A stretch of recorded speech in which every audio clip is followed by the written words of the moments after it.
আবারও আমাদের প্রিয় নেত্রী বাংলাদেশের মানুষের আশা আকাঙ্ক্ষার ঠিকানা, আমাদের এই গণতন্ত্র পুনরুদ্ধারের লড়াইয়ের আমাদের বাংলাদেশের জনগণের আস্থার ঠিকানা বঙ্গবন্ধু কন্যা দেশরত্ন শেখ হাসিনাকে আমরা ধন্যবাদ জানাই, কৃতজ্ঞতা জানাই। এবং আমরা এই অনুষ্ঠানের মাধ্যমে আমরা আবারও প্রত্যয় ব্যক্ত করি, আমরা গণতন্ত্র পুনরুদ্ধার করব, আমরা বাংলাদেশের মুক্তিযুদ্ধের অঙ্গীকার পুনঃপ্রতিষ্ঠিত করব এবং বঙ্গবন্ধুর আদর্শকে ধারণ করে আমরা যে কোনো মূল্যেই দখলদার শক্তির বিদায় নিশ্চিত করবো বাংলাদেশের জনগণকে বিজয়ী করার জন্য। এবং ক্ষমতা যতই অন্ধ হোক, জনতার জাগরণের প্রলয় কখনো বন্ধ হবে না এবং বাংলাদেশের জনগণ বিজয়ী হবে।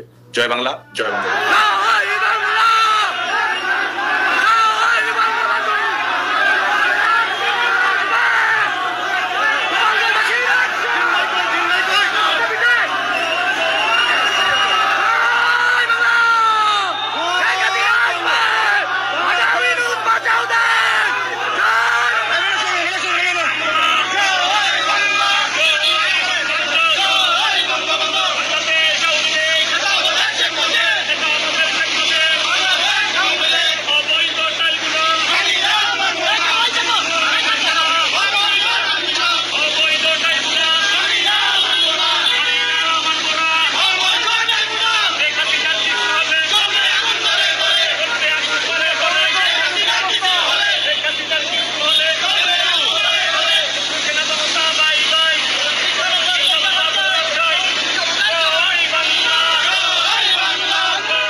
আগস্টের পরে কত মানুষ দুনিয়া থেকে চলে গেল, কত ঘর বাড়ি চলে গেল, কে দেখছে এগুলো? কেউ তো দেখে নাই, কোনো বিচার পাইছে? গ্রামে গ্রামে মানুষ মারছে, ঘর বাড়ি লুট করছে, ঘর বাড়ি আগুন থেকে জ্বালাই দিছে।